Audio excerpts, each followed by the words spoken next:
Elektroapgāde ir tā lieta, par kuru mēs ikdienā parasti nedomājam, taču tās zudums var mūs pamatīgi ietekmēt. Tāpēc likumsakarīgi, ka Latvijā pastāv uzņēmumi, kuru galvenais uzdevums ir, lai viņu klientiem uz savas ādas nenāktos izbaudīt elektroenerģijas zuduma radītās sekas. Latvijas uzņēmums Energoluks dibināts pirms vairāk kā 12 gadiem, un šajā laikā uzkrātā pieredze ļauj strādāt kvalitatīvi un efektīvi. Krīzes laiks vai problēma laiks, tas tomēr ir arī iespēja laiks. Jā, un šajā brīdī ir tā, ka uzņēmumi, kas ir nodarbojušies ar visu ko daudzu gadu laikā, kas ir darījuši vienu lietu, otru lietu, kas ir varbūt tirgojuši pārtiku, tirgojuši ģeneratorus, taisījuši sadales, montējuši elektrību, nezinu, ko vēl darījuši. Ja? Tātad varbūt viņiem nav bijis pietiekami fokusēta darbība uz kaut ko vienu. Ja? Manuprāt, ka viens no iemesliem, kāpēc mēs spējam tālāk strādāt, ir tas, ka mēs visu laiku, kopš mēs sākam no 97. gada, mēs esam darbojušies ar šo garantēto barošanu.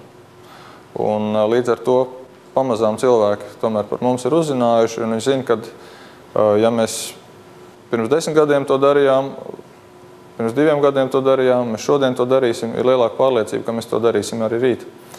Un tas gan dod mums atbildību, gan arī uzliek zinām atbildību pret mūsu klientiem. Iesākumā uzņēmumam, kuru vada Miķelis Caunītis, izveidoties palīdzēja Latvijas Tehnoloģiskais centrs, kas jaunajiem uzņēmējiem piešķīra telpas un atbalstu. Kopš darbības sākuma Latvijas Tehnoloģiskais centrs palaidis pasaulē apmēram 100 augsto tehnoloģiju uzņēmumu, taču Energoluks ir īpašs. Un es ļoti labi atceros Caunīšu kungu, kāds viņš bija pirmo dienu, kad nāca uz Tehnoloģisko centru, kāds viņš izskatījās un kādi bija plāni. Un varbūt atklāšu nelielu noslēpumu, kad faktiski viņš sāk darboties ar dīleriem. Un tā ir tipiska Latvijas tehnoloģiski orientēto firma, jo apkalpot augstās tehnoloģijas, tas arī ir bizness. Ja? Bet tas ģeniālais, kas ir noticis Energoluksā, manuprāt, ir tas, ka viņi saprata, ka tikai pirkt un pārdot arī augstas tehnoloģijas, uzstādīt, apkalpot, kas arī ir vajadzīgs un nepieciešams. Pēc tam, kad ir jāsāk ražot pašiem.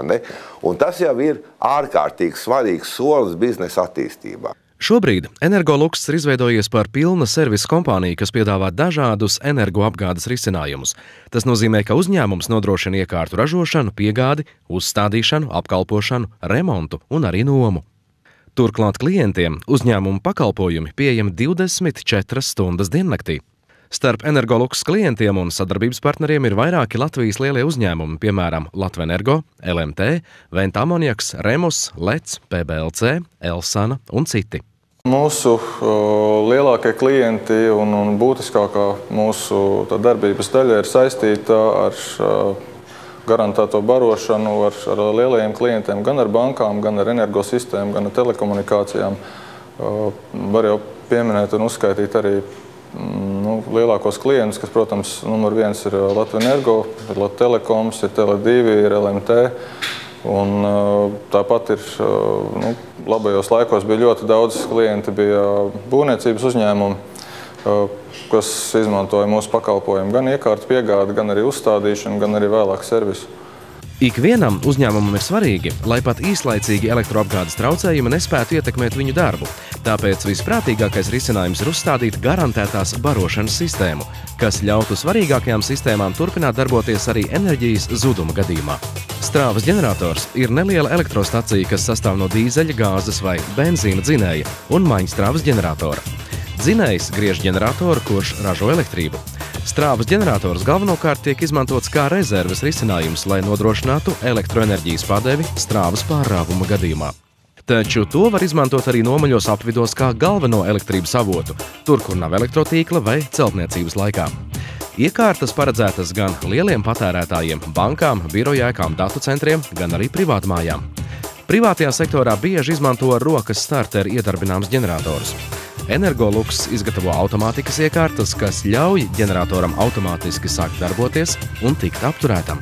Piemēram, telekomunikācijās īslaicīgi pazūd barošana. Tas nozīmē, ka jūs nevarētu nevienu sazvanīt, un jūs nevarētu sazvanīt nevis tikai to 1 sekundi, kad pazuda spriegums tīklā, bet jūs nevarētu sazvanīt vēl kādu stundu vai varbūt pāris stundas, kamēr visa aparatūra atsāk darboties. Tātad 1 sekundes pārtraukums var izraisīt arī vairāku stundu sakārtu pārtraukumu. Lai uzstādītu elektroģeneratoru, vispirms no ārzemēm tiek pasūtīti standarta barošanas bloki un ģeneratori, kurus Energoluks darbnīcā uzlabo un pilnveido atbilstoši katra klienta vajadzībām. Tāpat te notiek elektronikas iekārtu remonts, lai klientiem nebūtu jāsūta barošanas bloki vai ģeneratori remontēt uz ražotāju valstīm, kas krietni sadardzinātu izmaksas. Šajā darbnīcā arī tiek ražoti un sakomplektēti zemslēguma kontroles bloki, mazas jaudas sprieguma pārveidotāji, kā arī kūstošo drošinātāju kontroles bloki, kas tiek izmantoti ļoti daudzās Latvenergo apakšstacijās. To schēmas ir izstrādātas un radītas Energoluksā.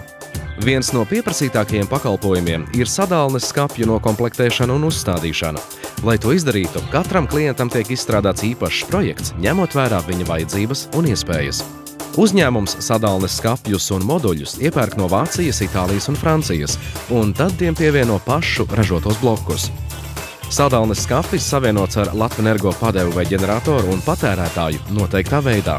Tieši no šī skapja tiek dota komanda ģeneratoram sākt darbu.